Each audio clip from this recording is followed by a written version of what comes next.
Thank you very much. Well, that was the first speech by the new leader of the Labour Party, Jermy Corbyn. Quite interesting. He had a few notes there, but he wasn't doing a long prepared text. He said what he thought.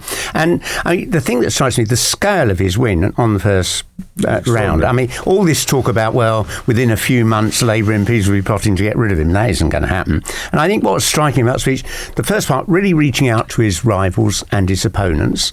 And I think, you'll be able to tell me in years to come whether I got this wrong.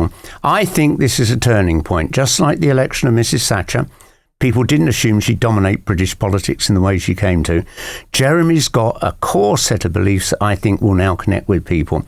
And therefore, I think this is a turning, like the 1945 election that brought a Labour government in, and then when the Tories got back, they carried on with its policies. When Thatcher got in, and then Tony Blair, he said, I thought it's my job to build on what she'd achieved, not roll it back. I think this is the third turning point in British politics since the Second World War. What's going to happen, though? Jamie Reid, I've never heard of him myself, has resigned as a Labour health spokesman. Do you suppose all the people that stood against him and all the present members of the shadow cabinet, if asked, will stay on, or do you think schisms will immediately begin? I think the scale of this victory and the tone of Jeremy's speech, some people who were thinking they wouldn't serve under Jeremy over this weekend will start to rethink. And don't forget as well, we heard earlier from the MP Healy, his party membership's double.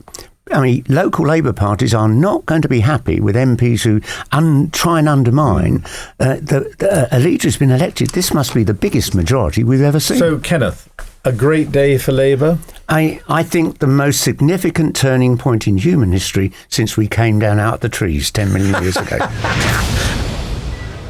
Ken Livingstone there, the Mayor of London at the time, and my studio guest this morning, 10 years to the day since the July the 7th terror attacks. I'm also joined this morning by Mike Brown, who was the Chief Operating Officer of